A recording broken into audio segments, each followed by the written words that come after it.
Hey everyone, welcome to Jojo's World. Merry Christmas, and it's too late for that. Merry Christmas, everyone. Except it's going to come out in like January. Tonight right? you'll be visited by the ghost of three podcasters. The ghost of Podcast Past, Mark Maron. The ghost of Podcast Present, the hosts of Bunta Vista, and the host of Podcast Future, Liam S. Smith, one of your co-hosts. And Nick Ballantyne, the other one of the co-hosts. This is Jojo's World, our Christmas Jojo's recap and discussion podcast, where today we're Christmas recapping Jojo's Bizarre Adventure, Part 6, Episode 18, the 170th episode of Jojo's Bizarre Adventure as a whole. Enter the FF. Do it. It first aired on November 11, 2002 on TV, but was released on September 1st, 2002 on Netflix.com. 2002? 2022. Jesus. Sorry. Numbers. They sure are things. Speaking of numbers, this episode covers chapters 71 and 74 of Stone Ocean, and also the ones in between. And when counting from JoJo's Bizarre Adventure as a whole, 665 through 668. We cover the vaunted chapter 666 episode in this episode. No wonder this is so cursed. Also things. Oh. It is Christmas Eve, and all through the house, we're recording a podcast for a mouse. That mouse's name? JoJo's Bizarre Adventure? Absolutely. And it's gonna get warm, so we're gonna get loopy. You know who else is loopy? Our patrons, of which we have a new one. Wow. Well, what can I say? What an auspicious Christmas miracle. Indeed. And let me tell you the miraculous name of the person who has donated kindly to a podcast that I can only describe as... Ongoing. The Almighty Felix. The Almighty Felix. One whose power is so... I want to say ambient, but that's not quite the right word. Omnipresent? No, that's not right. Omnipotent? Maybe almighty. I think that's in the name. Yeah.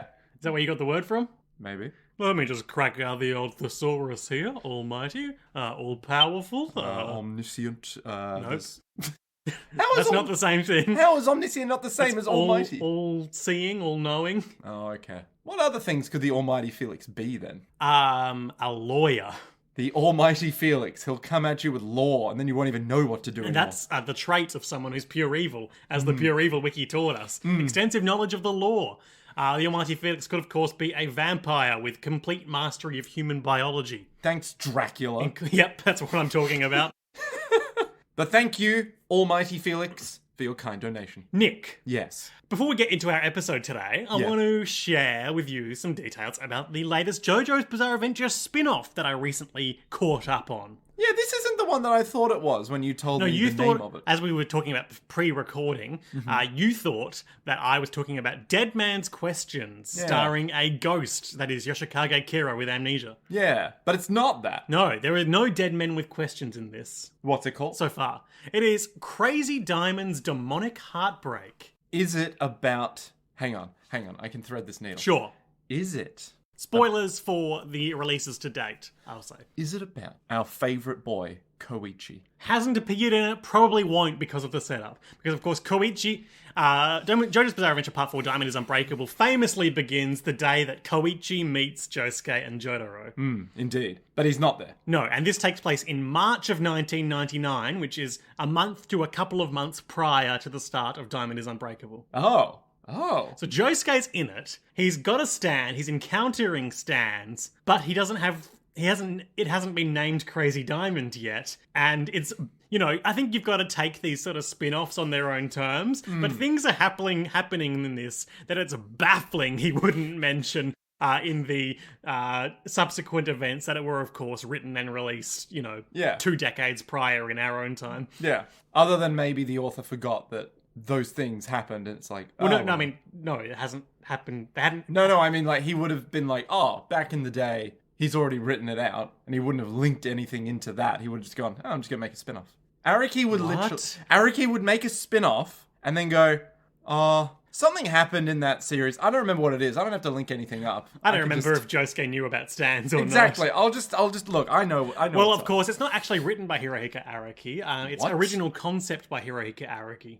What? But I'll pull up the credit. Who dare write a spin-off that isn't Araki? Specifically commissioned by Araki. Yeah, who's going to... What kind of sick universe do we live in where JoJo's content that isn't Araki exists? What kind of Steven universe do we live in? I am, of course, pulling up the thread in our Discord dedicated to JoJo's that Nick isn't. That's true. You guys did make that, didn't you? Original concept, Hirohiko Araki. Author, Kyohei Kadano. Same. Illustrator, Tasaku Karasuma. Let's see what they've done. Yeah. A Japanese author best known for the Boogie Pop series. Isn't that the porn games on Steam? I don't think so.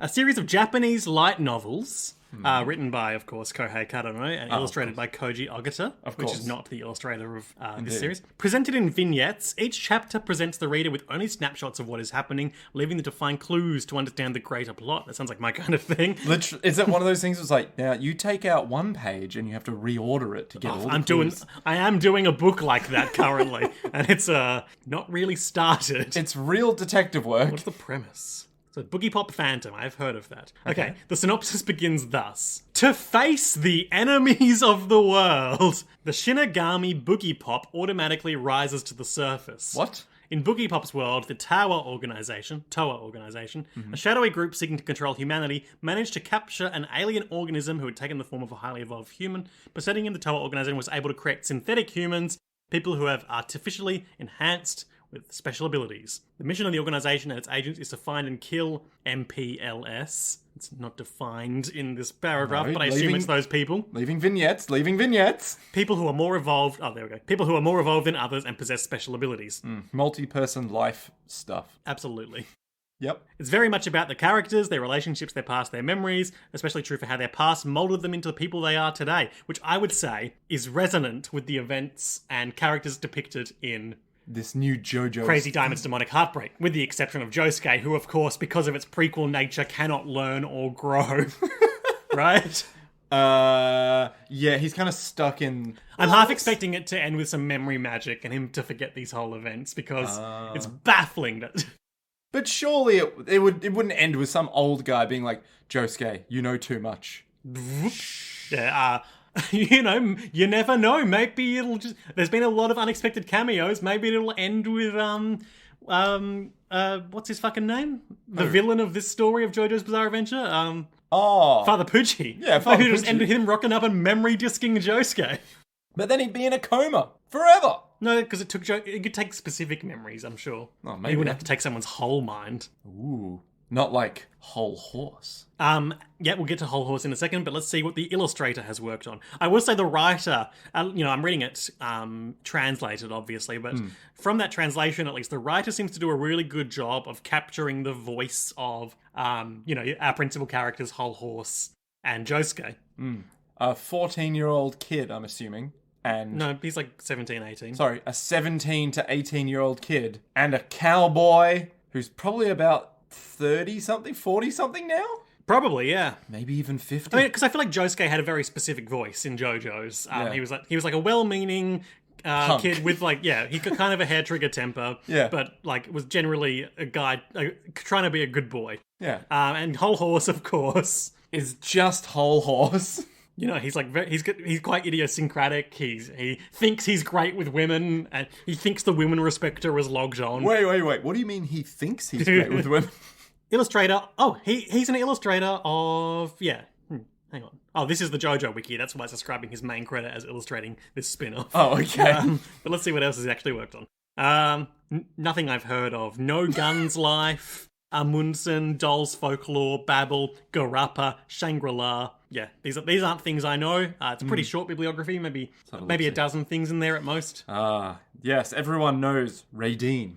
But good for him, he's doing a good job. I feel like his illustrations do a really good job of marrying the more muscular Whole Horse and other Part 3 designs with like end of Part 4 sleek, sinewy Josuke. Sinewy? Sure. Sleek, lithe Josuke. So, the year is 1999. It's 11 years after the events of... Part 3. Yeah. Yep. Whole Horse has trauma. Oh! He is like... And like, so the first... There's only like 10 chapters or so out now. Yeah. But the first chapter... And first couple of chapters are all Whole Horse and other surviving members of Dio's crazy band of mercenaries living in Egypt, just suffering with the fact that Dio Whole Horse wears 3 wristwatches on his wrist at all times now to track that time is still going. Okay. Because he's got time stop trauma. Yeah, I know, but like, what? But he was never trapped in time stop. No, right? remember he went to go shoot Dio in the back of the head and then he got freaked out by time stop powers? Yeah, but he always knew time was moving forward for him, right? Yeah, but it's trauma, you know? I guess. Okay. There's also a really good sequence. First you see a brief shot of it, but then later a more elaborate flashback of it of Whole Horse and Boingo fleeing through the streets of Cairo and seeing Kakyoin shoot the clock tower.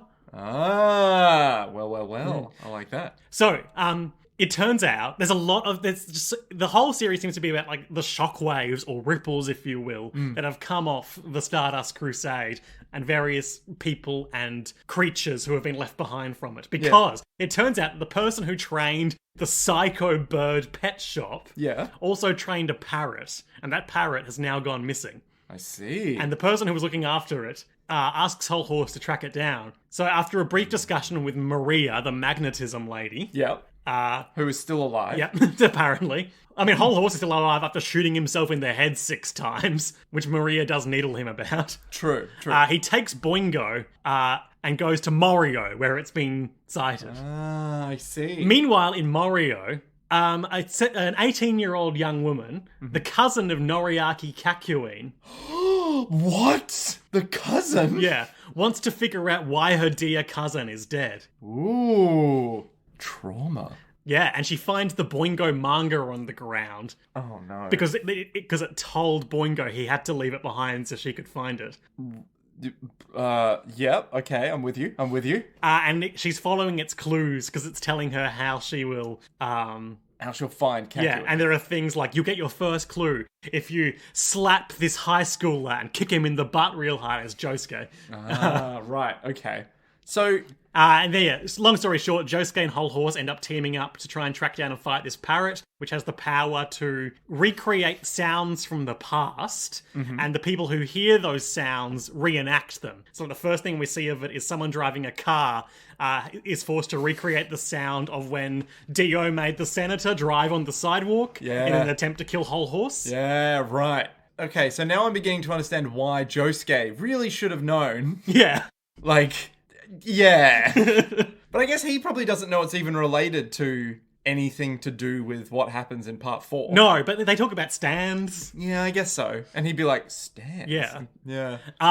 There's also a good sequence where they want to try and get some information out of this police station because the guy who was forced to drive on the sidewalk was a cop.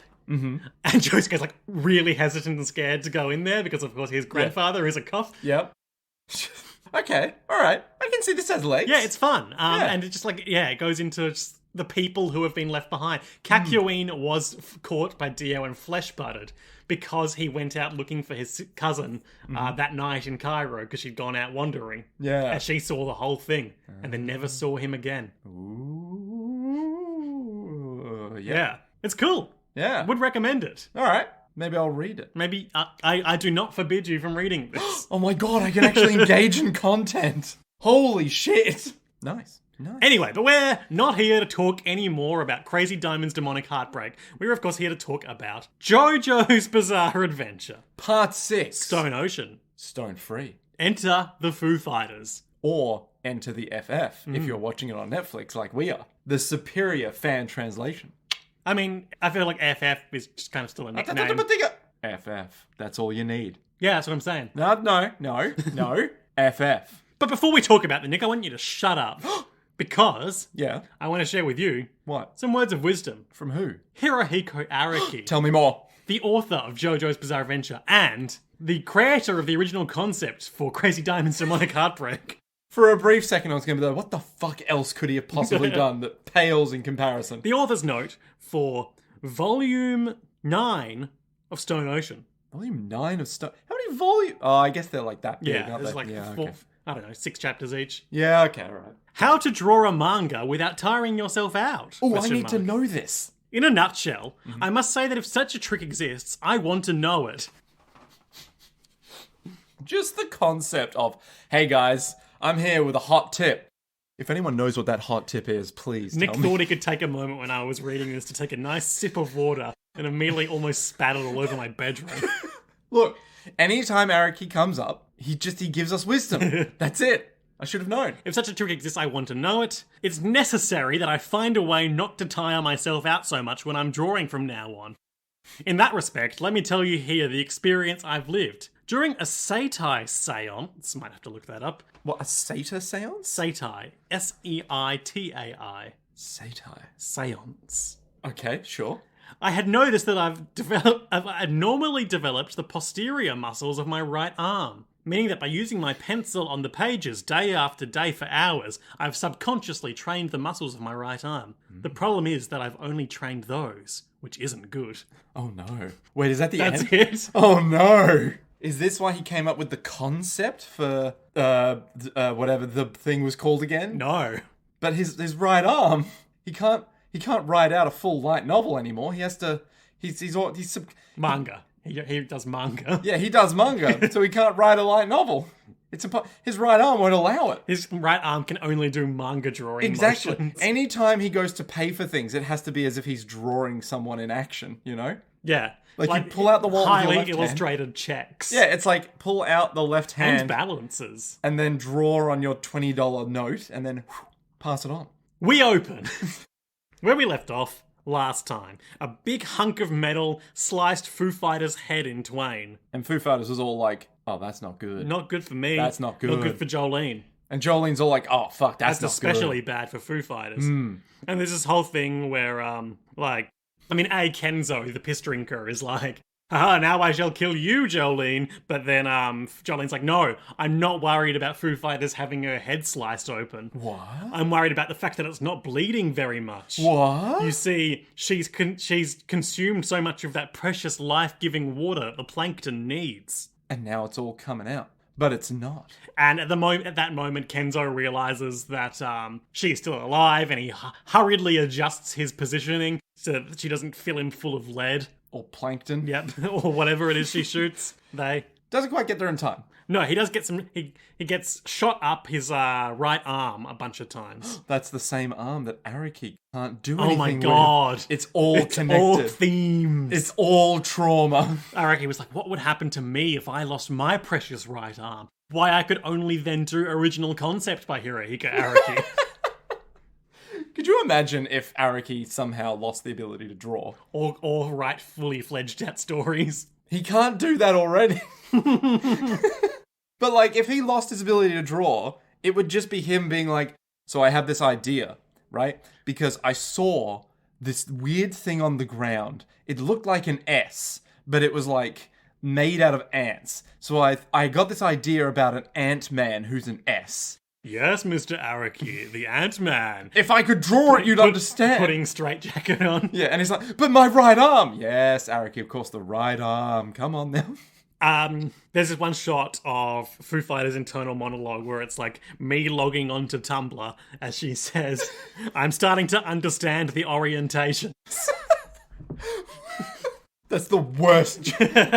This is easily the worst joke we've ever done. Like, sometimes we come up with some bangers, and then other times we come up with that. And Kenzo, it's like, I will never again leave the direction of safety, because he's got that whole feng shui thing going on from last time. Yeah, or Tumblr. Difficult to say. I will never again reblog your content.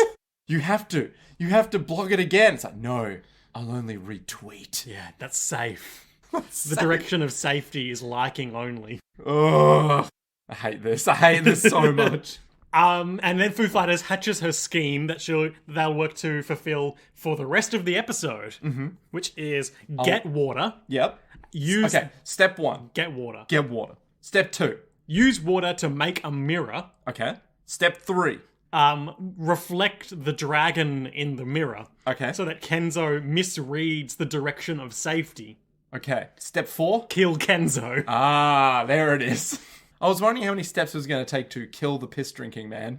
Whomst among us can say we've never wanted to kill the piss drinker? It's not illegal to run him over in your car. And remember, if you don't know any piss drinkers, It's you. you're the piss drinker. God, that's an awkward number of people.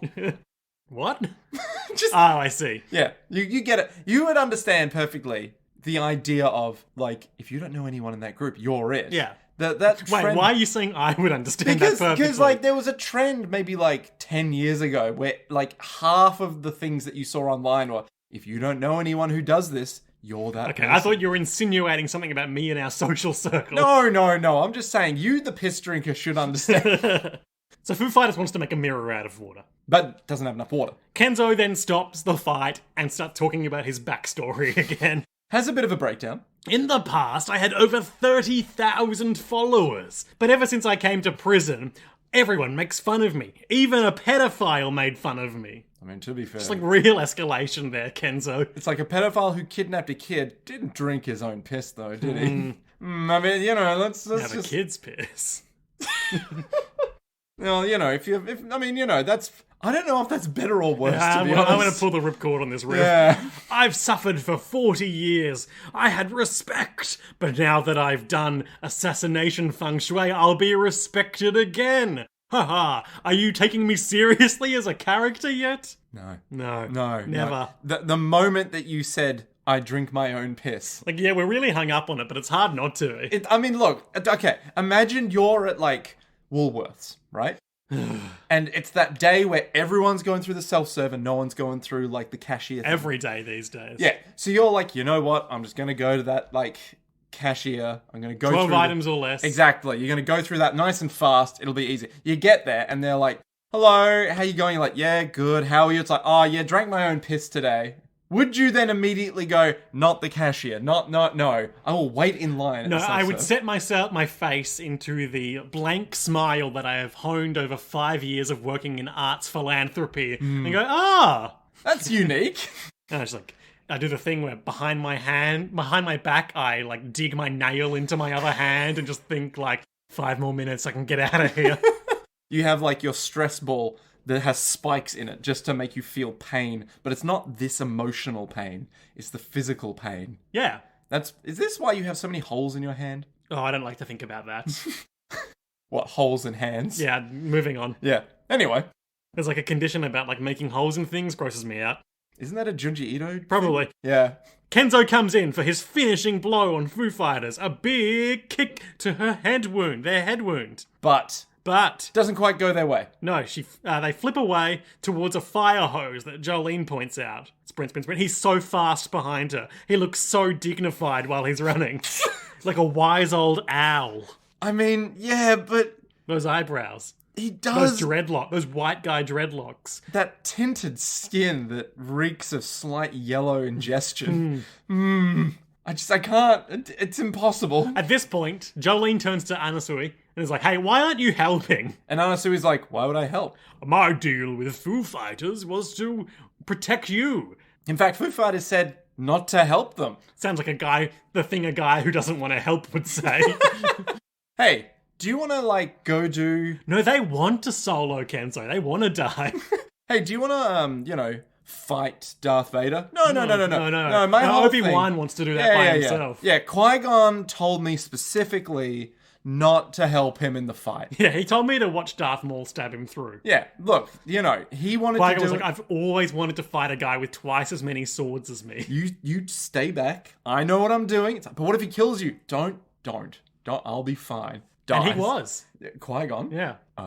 He became one with the Force. The Force was one with him. I haven't watched Andor yet. Apparently it's quite good. I'm hearing good things. Very anti-fascist. I love that. I do enjoy a good anti-fascist romp. Love a romp. Love a romp of anti-fascism. Yeah, so he keeps being like a low-key psychopath. Low-key? Yeah. You mean Anasui? Yeah. He's obviously just standing there be like, wait for it. And you're like, you could help at literally any moment. Foo Fighters finds the hose, but is having trouble figuring out how to make it work. At this point, I turned to you and was like, wasn't there a heap of water all over the floor from Survivor? And I logically pointed out, after you told me the correct answer, meteorites. They came down. Burnt it up. Evaporated all the water. Makes perfect sense. It makes perfect sense. This, however, does not. Tangled within the meters of hose is the dragon, and it's like, hey, your worst luck is over here. You shouldn't come over here, Foo Fighters. It's just like It's just vibing. It's just wrapped in them. You're like, ooh, it's so comfy in these hoses. But your luck would be terrible. Oh, don't come in. It's so nice down here. Don't do it. A decisive and fatal blow with no time to drink water. Foo Fighters willingly puts both their arms into the Dragon Zone, which removes them. Kenzo comes in for the attack. Punches Foo Fighters right in their thick face. Kick, actually. It's a kick. Oh. The hose is interposed between Foo Fighters and the kick. Is that how they plan to protect themselves? No, they intend to take the kick, and then, because they have no arms... Which makes no sense. Because they have no arms, they can crawl bodily into the hose. Which makes literally... Now, to be fair... oh my god, you're not defending this. No, to be fair... Okay. Like, last episode, we did see Foo Fighters squeeze their body through the iron bars of a fence because they're not human and their body is more malleable as a result. Yeah, but also, how wide is the stitching? Because she already, like, they struggled to use Atro's body to get through that little fence line. Yeah, they were, like, but now there's no arms. Oh. Now, hang on a minute. This might actually work. No, but it still makes no sense. It's just like... They kick their way into the hose. Crucially, we don't see it. Yeah, it's like the tiny, tiny stitching. Like, it would have made sense if they were holding onto the end of the hose and looking down it. Yeah. And then just get punched right into it. But that's not what happens. No, off screen, with no arms, Foo Fighters enters the body of the hose, shimmies up it, and kicks open the valve, and water sprays everywhere. Delicious, life-giving water. But because of the Dragon Stream magic, that is to say, their arm returns and punches themselves in the face really hard. Assassination feng shui. Oh my god, and the other arm gets in on the action too. Oh my god, assassination Stop feng shui. hitting yourself. Stop assassinating yourself. Stop assassinating yourself, Foo Fighters. That's not a sentence I thought I'd ever get to say in my entire life. And Kenzo's like, you'll never get the water now. He looks very happy with himself. Like, very happy. And Foo Fighters goes flying, tangled in the hose, down the nearby stairs without getting any of that delicious water. And then, I believe Jolene's like, wait, what's downstairs? We haven't actually established what's down there. And Anasui is like, why, it's the execution room. You see, the death penalty is legal in Florida, so there's a 2,400, I think, volt electric chair down there. 2,800. 2,800 volt electric chair down there. Now, you know about electricity, Nick. How much is that? That's pretty fucking high. So, you know your walls? I do know my walls. They're 240 volt here in Australia. My walls. Yeah, your walls. You know all that electricity just flying around? Oh, you mean like the wiring in the walls? Yeah, the wiring in the walls. That's at 240 volt. The rats in the wall. I believe the high... You know how they have the super big pylon things? Okay. The big pylon. Like a Tesla coil? A Tesla coil, but not one, no. Hang on, let me just bring up an image Valentine coil. Ooh, I like that. Or a binding coil of Bahamut. Ooh! No, go back to Valentine. These ones. A transmission tower. A transmission tower, right? I believe in Australia... Oh, like Superfly and JoJo's Bizarre Adventure Part 4, Diamond is Unbreakable. Exactly the same one, yes. They're at 400,000 volts. Okay, so this chair is like over half of that. Oh, 400,000, sorry. Yeah. No, so it's not. It's not even close to half. However, that is also like, if you're in a helicopter heading towards them, you need a very long pole that just a dude holds as they're coming towards it to stop you from immediately dying if you get too close to it. Because the insulation can't stop you from getting shocked. Like if you contact it. Exactly. So like literally there's videos of like a helicopter doing this very slowly. Nick is moving one hand towards another very slowly. As like a pole like 3 meters long or something is being held out by a guy. Is the pole is to just like judge the distance? No, or? the pole is the closer you get, yeah. The electric field, like the number of volts difference, needs so there's ambient electricity. So if you're here, if you're like here, if you're Kia Sorrento, if you're here and I'm here, there is an electrical difference between us, right? Sure, the force. That's like the voltage. It surrounds difference. us and binds us. So all it is saying you're at like 10 volts, I'm at 0. Okay. If I touch you, then that 10 and the 0 just become the same. So it equalizes. Which means you're going to have to discharge 10 volts to me. Right. So that we're both at like 5 or something. Sure. Right? If someone is at 0 volts, if someone's at 0 in a helicopter, yeah, and they're heading towards 400,000 volts, you don't have to be further, you can be further away and just a bolt of lightning will come at you, right?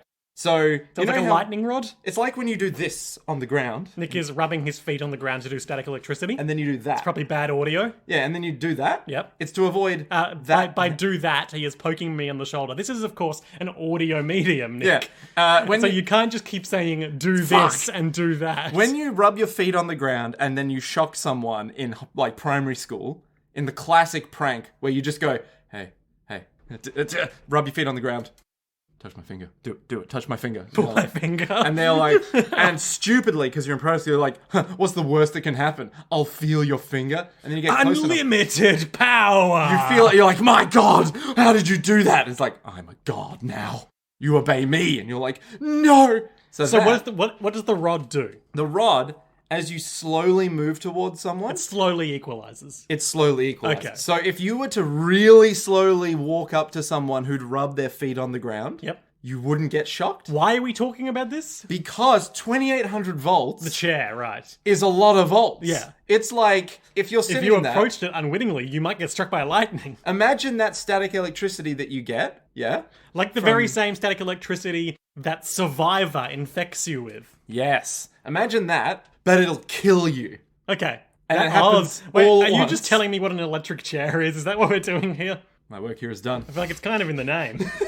Yeah, but it kills you. So, yeah. 2 or 3 prisoners a year are sentenced to death, Anna Sui says. And for that, I don't know, we just kind of deal. Oh God, are we doing this?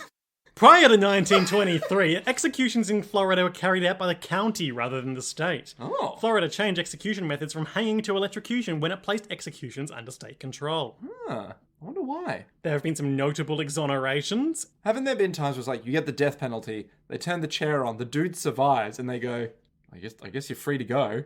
I mean... I couldn't tell you. I think that's the thing that happens with hanging. Oh, I mean, in hanging, people just die. But they're like, ugh. That was a great explanation on my behalf. Florida allows inmates to choose whether they'll be executed by electrocution or lethal injection. Ah. That did occur to me. That, like, wouldn't they do an injection these days? Yeah, so you can actually pick. Yeah. Huh. Interesting. Would you like to be fried alive or fried internally? Are you asking me? I am now. No, I wouldn't. That's my answer. Any other notable facts about the death penalty in Florida? I'm just trying to see if there's anything that's not too depressing. Let me guess, you're coming up with no. The US Supreme Court has ruled Florida's death penalty practices unconstitutional numerous times, including various examples that I won't go into. Huh. Is it just because people didn't die? No. Oh. It's because of various reasons the penalty was applied. Oh, okay. Like it was unfairly done or whatever. Or, Yeah. Yeah, right. It's the classic episode of The Good Wife where they're like, we can't sentence them to death if we don't know it's the right person. And then everyone's like, she's a good wife. She makes a good point. I haven't seen this show. I don't know what you're talking about. And I also wasn't listening. God damn it. Anyway, death penalty exists. And Foo Fighters goes down there. The electric chair, bad for plankton. So Foo Fighters, they bounce down the stairs, ricochet off various bits of rubble. Can we appreciate how poorly everyone in this episode, except for Anasui, takes the stairs? We'll get to that. We'll get to that. And how excessively Foo Fighters is under the influence of assassination feng shui, so that makes sense. Yeah. But the others don't. Foo Fighters falls and ricochets and lands perfectly in the electric chair. Meanwhile, the hose smashes down the control room door, bounces around wildly in the room, hitting various switches and buttons, and then finally the ring comes off the end of the hose, whatever that is. Lands on the key, which is in the electric chair slot, and with its turning momentum, turns the key. And a countdown begins for 90 seconds until Foo Fighters is fried. That's only 1 minute and 30 seconds. That's right. Good God. And they're like, I was so close to touching the water. I need to reach the water. And they're trying to get off this electric chair, but it's surprisingly difficult. Oh, it's just so many unlucky coincidences. Their suspenders, not suspenders, their overall straps get caught on a hook, and their leg is tangled in one of the leg straps. Restraint. Yep. And it's just like, that's very They just unlucky. keep falling backwards onto the chair as the counter gets closer and closer. And at one point when they fall down, the thing comes down. She's like, no, I don't want this later, on me. actually. But yeah. Yeah. It's just a constant series of, no, I don't want that. Oh, stop, no, I want to get out of the Oh, but now this is happening. And meanwhile, the other two upstairs are like, being as Foo Fighters exists as plankton in water, this is going to be especially deadly for them. More on that later, kind of. Yeah. Then Kenzo comes downstairs and is like, ha ha ha, the assassination feng shui's gonna fuck you up. It's really obvious what's gonna happen because of this electric chair. Look, you never guess what kind of method of death this guy's gonna try to kill Foo Fighters with. They try to run past him. But when she runs past, she also shoots some bullets at him. Oh, fires some bullets that he dodges. Then, effortlessly. As they try to run past, one of the beads on his necklace falls off. Which got shot off by when she shot. Ah. Yeah. It didn't just explode off. Surely not. No. That would be very unlucky. And Foo Fighters trips on it and falls back way across the room, back onto the electric chair, and the skull cap falls down onto their head with 9 seconds left. Oh, that's unlucky. And the dragon is like, looks like your place on that chair was decided by fate. Yuck, yuck. Well, now, I'm the neutrality of the universe. Feng Shui Dragon. How you doing there, son? You see, there's good directions, and there's bad directions. And they all come joining in the middle. And I'm a dragon. Wait, I don't understand. Why are you floating? Why are you just ahead of a dragon? Well, now, them's the That's questions. a story for another time. Wait, but the electric chair... So Foo Fighters is caught in a bit of a predicament. They do another big, huge arm haymaker at Kenzo, who counters by doing lots of tiny punches, tiny Into fast Foo Fighters' punches arms? on their forearm. Which then knocks them back in the chair. Yep. And then the counter goes down. Behold, you will never obtain water. You will come to resent its absence. It's fucking Nestle. Yeah. I'm just thinking, once Nestle owns every, source of water on the planet, it'll just be like, oh no. Who would have guessed the Nesquik bunny ads where it turned a huge pool of water into Nesquik? Would be were that grim sinister. foreshadowing of our dystopian future. It's like, wait, but what is this? It's just sugar milk. It's like, yes, no more water for you humans. But what do we use Now to you can water? only drink this delicious rabbit milk. But what are you going to use to grow the crops? You don't need crops where you're going, humans. You're going to live off Ovaltinis. Why do you keep calling me human? Why don't you call me by my name, Nestle?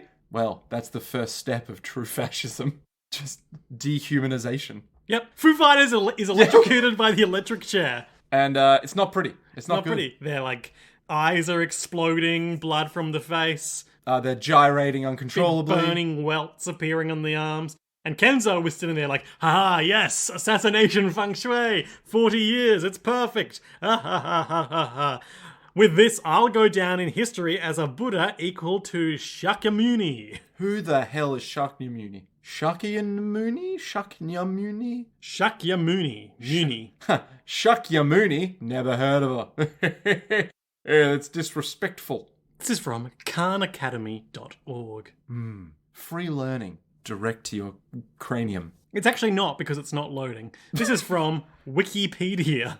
Shakyamuni is the 11th boss fight in Endwalker. Did you say boss bite? I was meant to say boss fight and it came out because I was thinking about food.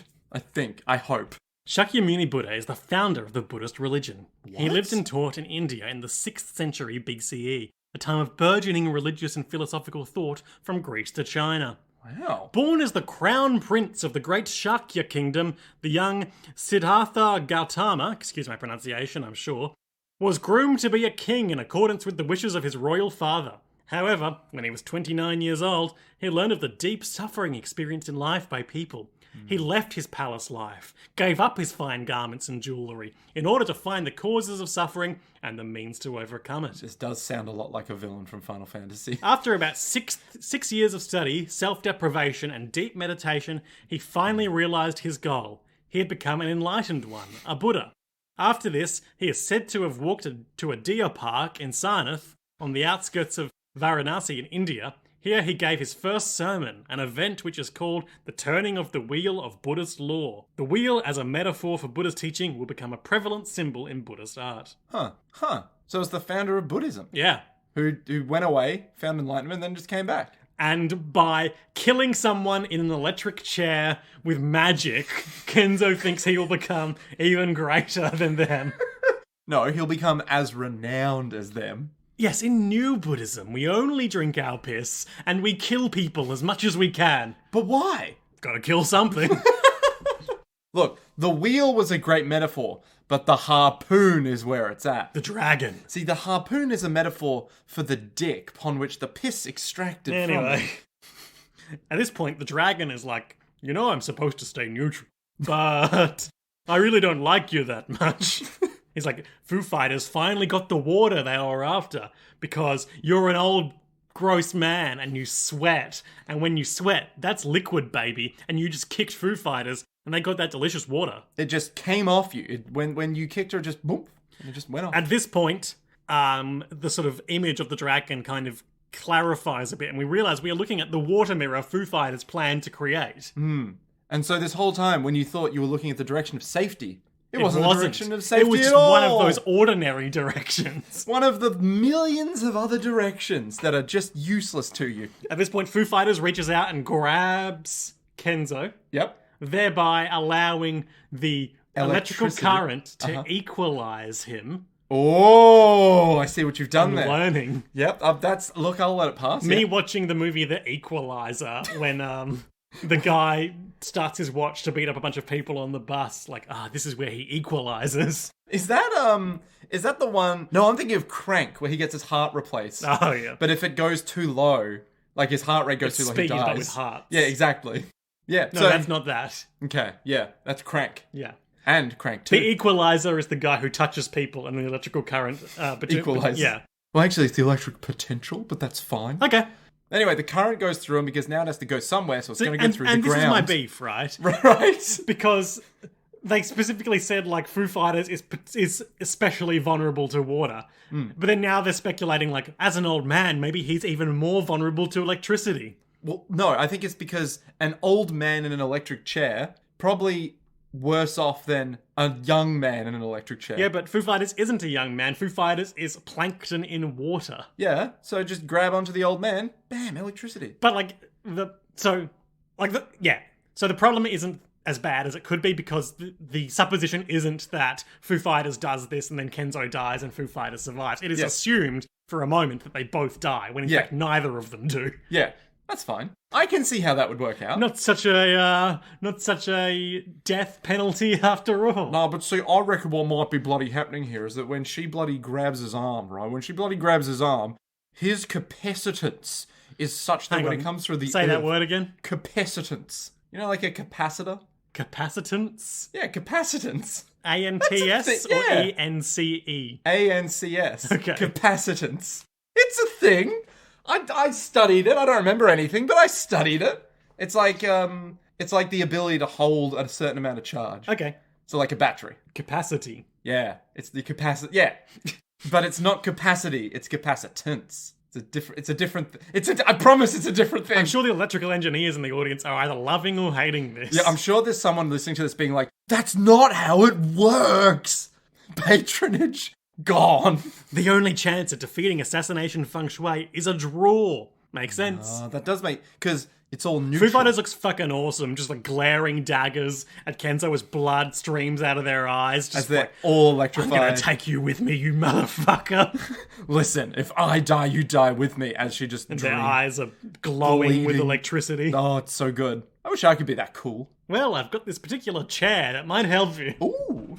So there's smoke billowing everywhere. And they're both crispy fried. Yeah, Jolene's like, shit! I've got to get down there. Let me take the stairs in a normal way. Jumps down, smashes off the handrail. Yep. And at this point, Nick was like, no one in this show can take the stairs. To be fair, Jolene can barely move right now. Yeah, but just crawl. She's been hit by several meteorites. Ask Anna Sui to carry you down. That's not in my deal. I'll only... Protect me from myself. All right. Union regulations dictate that only the designated Jolene mover shall move Jolene. No, And that's that not makes me. sense. Yeah, that's I'm the Jolene protector, and I've logged on. Oh, I hate that. I hate that. So Jolene literally just jumps down and just smashes off the handrail to get nearby. bounce. And is all like, oh God, it's so painful. Wait, Why is the dragon still there? The dragon's still there. That means that Kenzo isn't dead. Oh my god. That's a problem. That is a problem. Because Foo Fighters might be dead. Spoiler alert, they're not. Kenzo gets back up, and Jolene's like making a spike out of her stand and string, and it's gonna just like, I guess, like ice pick his brain or something. Yeah, that's how thread works. You've been stabbed by string before. Wait, you cannot manifest your stand with that body, says Anasui. Has revenge driven you mad? Has it? In this short time between Foo Fighters dying and the 3 seconds of falling down the stairs, Jolene has lost everything. Kenzo enters the direction of safety and misses. Oh, sorry, and Jolene misses. Yeah. But she reveals that she wasn't even trying to hit Kenzo, but she was trying to hit Kenzo so that she would miss and reveal the direction of safety, which would thereby reveal plankton that had gone into the mirror and splashed out into the direction of safety. That makes way more sense than what I thought happened. What do you think happened? I thought that when they got the electric chair, some of the plankton exploded out and didn't get electrified because it was so like... Bleh. Oh, yeah. Yeah. But no, it makes sense that it would just fall from the mirror. Because the mirror was reflecting where the real direction of safety was, so... That makes sense. I guess. It makes sense. It makes less sense the more you think about it, but let's move It makes on. more sense than my explanations of electricity do. So she gets a little on her thread, and flicks it into the Foo Fighters' body. And with that tiny amount of plankton, Everything's fixed. FF reawakens. But, hang on, just figuring out the order of these things happen. Kenzo is leaping in. He's running in and being like, "You've already entered my assassination feng shui," and the thread has crossed the dragon's threshold. And Jolene's like, "Oh no, I've made a huge mistake." Kenzo does this big slow leap where he's leaped into the air. He's actively in the air. He's not moving. He's shouting at Jolene about how, "Now you have the worst luck. It doesn't matter how much I choose to attack because your defeat is already..." It's just like a still image of him shouting in midair. His face is fucked, by the way. He shoves his foot into Jolene's mouth and we upgrade his nasty freak level another 10 points. That's a whole... has he gone up a ranking? Yeah, he's leveled up. Oh, he's gone from sicko to fucking sicko. Very imaginative, Nick. Look, it's very warm today. Yeah, it is hot in the studio. And what can we And say? he's like, the attack doesn't matter, I can do whatever I want. Shoves foot in mouth. I can do whatever I want. Let me put my foot in your mouth because I'm won. sick. And at that point, everything seems lost. He's just going, but you do realise if you're paying attention, as he's shouting, "I've won," he is just going upward. Is he? Yeah. Oh, I thought it was because he, recoiled. That's what you're meant to think. That's what he thinks. But he's just going up as Anasui cradles Jolene's body. Yeah. But then... He hits his head on the next level up. Yeah, and he's like, "Wait a second. That shouldn't have happened. Yeah, didn't I just win?" This was the direction of safety. I won, right? The dragon says, "Yeah, she couldn't dodge your deadly blow." And then she starts... But why is she unharmed then? And why am I clinging to this fence? Yeah, she's coughing up. She's like, "I'm still alive." And Anasui's like, "Yes, you are." And the dragon is... Kenzo was like, "Dragon, show me the direction of safety." "Wait, dragon, why are you moving away?" As he falls off the banister and is falling down. And the dragon's like, "You idiot. From my inertial reference frame, it's you that's falling away. Wise. You idiot. Didn't you do first year advanced physics at university? Come on, old man." What did you think was happening here now as he hits the ground and springs back up into the air? Now, this might shock you, but I thought there was a stand power afoot. I mean, yeah, but what did you think was the cause? No, that was the entire extent of my thought. I was like, oh, so That's probably some stand bullshit. Yeah, literally, that was the exact phrase, and I heard it in your voice going, "Oh, there's probably some stand bullshit going on." I was like, okay, some stand has entered, but I'm not sure if it's the other guy, the short guy. Oh, yeah. Or if it's Anasui, because I thought Anasui's whole thing was Stan goes in and Guts then... come out. And then, Stan Anasui goes in, comes guts come out. That's what Anasui's life sentence is all about. Yeah, something weird like that, but I didn't think Springo Boingo was going to be the way. Boingo Boingo. Yeah. Yeah, we all know the reference. Yep. He's uncontrollably Springo Boingoing around the room. And he's like, "No, you're getting further away, dragon." And the dragon insists. The dragon says... No, you're getting further No, away. I've got a quote here. Oh. "Geezer, look at your legs. Something is really wrong with it. There's something off about them." And he looks down. And he just sounds grossed out as well. So he looks down. He rips reveal off his limiting clothes? Yeah, so we can see his legs properly. And some real Junji Ito At this shit point, has Diver begun. Down emerges from Jolene, revealing it was inside her. Gross. That's not Jolene's stand, they say. And then Anasui is standing on the stairs. He came down the stairs normally. That's threatening. Dive her down. Dive her down. Ah. Do you remember? Vaguely. That was, you remember the album Dive Her Down? The person who worked in it was like, it's kind of a pun, you know, like dive her down. And we were like, what? Yeah. I mean, we get it, but we don't get it. He really dived her down now by submerging the stand into her body. Liam, Yeah? I hate this. So he's all like... It tanked the blow. Yeah, it's all like, I put it in her, it protected her, you idiot. And then I disassembled the muscles and bones in your body, And in your reassembled legs, them. and reassembled them into springs. And now you're uncontrollably springing, and it's gross. And it's a real Junji Ito kind of we see just thing. piles and piles of Rearranged warped bones. Like, you know that guy from... And the exterior of his legs looks like a turkey Twizzler. That is a disturbingly good analogy. Which is a sort of fast food item that Jamie Oliver really took umbrage to in the early 2000s. It's like... Wait, what do you mean Jamie Oliver took... Aren't you talking about Twizzlers? Like the... No, I'm talking about the turkey Twizzler. What? Wait, what are you talking about? The turkey Twizzler. What the fuck is the turkey Twizzler? I'm Googling it for you. I thought this was just like the like roly-poly or whatever it's called. But in America they're called Twizzlers, aren't they? Oh. A turkey... I mean, it's the same shape. It is literally the same shape as Imagine a Twizzler-shaped candy bar. Yeah. Or lolly. Yep. Or chocolate. Uh-huh. Made of turkey. And not chocolate. I unironically want one. Like, I know I'm not meant to, but God, do I. And that's what his legs look like. Yeah, but not cooked. Like raw turkey Twizzlers with bones in them. Jolene is thinking, and the back of the screen is flush with pink and red energy. Anasui, he put his stand in my body. And she looks a little bit disturbed. And destroyed Kenzo's legs in an instant. His bones and muscles were entirely disassembled. I'm into it. Is this where Anasui is like, yes, that's the look? No, that's in a sec. Okay. But she's looking at him and he's like, yes, look at me like that. Gaze at me with your eyes. Normal human interaction. I want more of that. I love it when you look at me.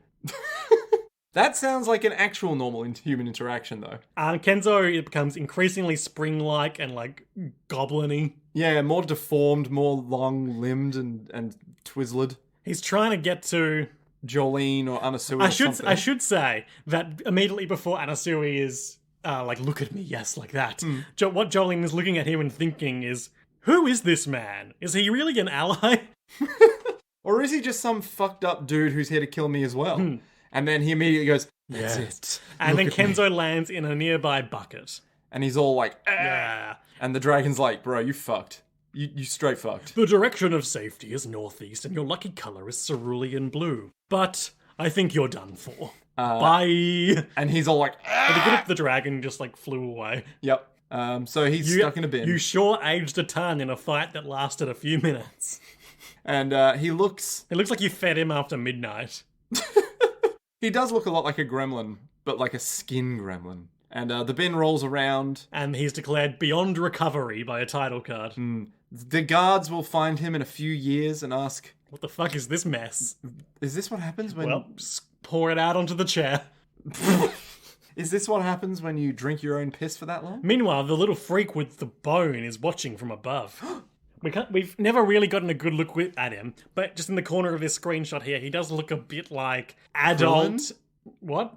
I was going to say Krillin. No. Because he's short and bald. He's got little hair spikes, though. Yeah. Oh, God, I was going to say he looks a bit like adult Shigechi. Yeah, with his little buddies. Yeah. Yeah. And he's got the bone in his hand, and he's like, I'm not saying or doing anything. He wants to remain unknown. The most powerful stand move of all. Jolene is urgently like, I need to go get the bone.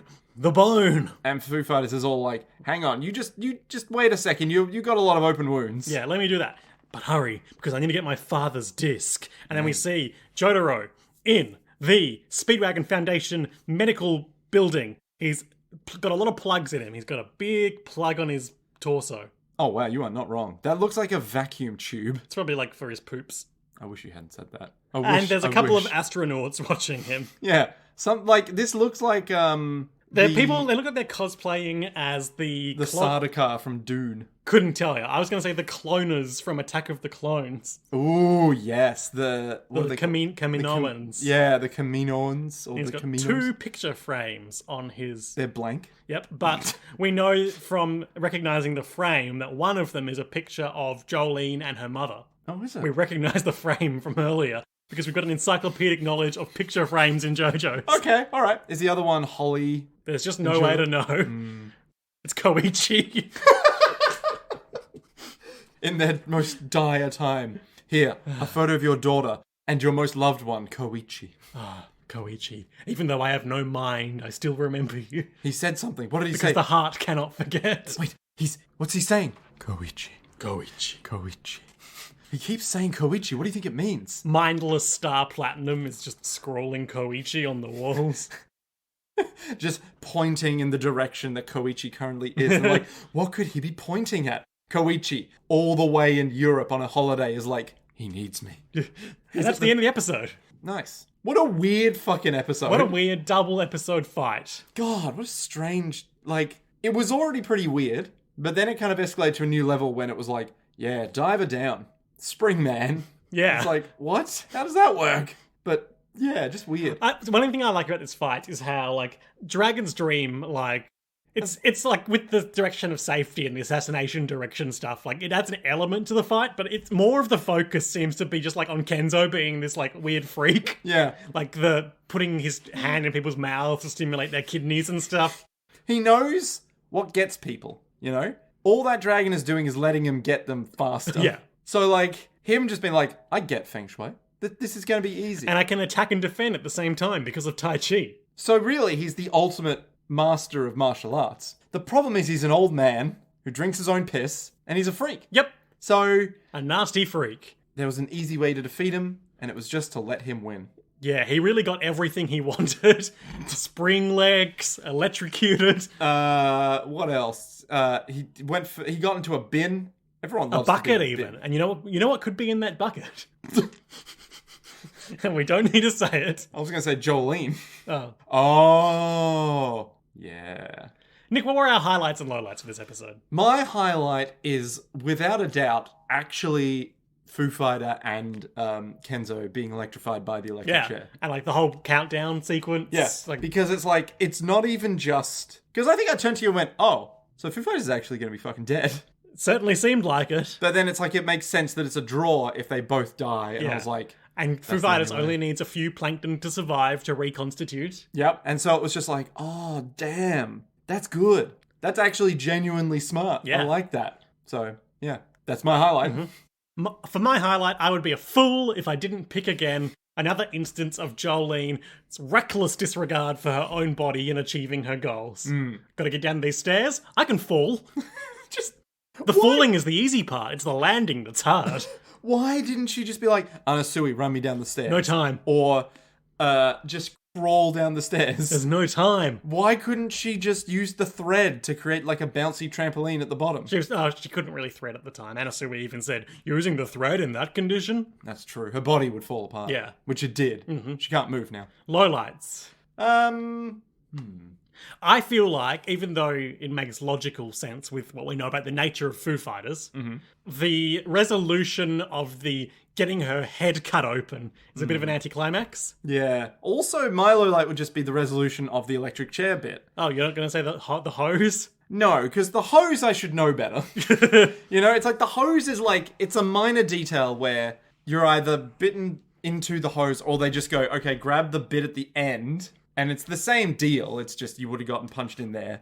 It didn't happen that way, but it could have. Exactly. It's like they had enough time. It could have been good. Yeah, and so it's like, okay, you could have just done this. The resolution of the electric chair. The resolution of the electric chair was just, oh, so they both died. Oh, but he didn't die. And also they didn't die. But Foo Fighters isn't dead. So the electric chair did nothing. Fucked them both up. Yeah, but the only reason why he then wasn't so completely fucked was because... Well, actually, no, he still walked away fine. The only reason he lost was not because of the electric chair, it was because of Anasui. Yeah. So the electric chair was just like a little, oh, Foo Fighters is out of the way, but also Foo Fighters is still alive. Bye. Yeah. So, yeah. Bit annoying. When Just it's pointed a tad. out. but still fun. Yeah. Well, Nick, Yeah. Kenzo has been defeated beyond recovery. Thank God we never have to go back to Kenzo. What will happen to Kenzo next time on... He re-emerges from the bucket. No, they are still in the Ultra Security House unit trying to get that bone. And Poochie is still around. At large. Yep. What will happen next time on Jojo's Bizarre Adventure, Part 6, Stone Ocean, Episode 18, entitled Birth of the Green, in inverted commas.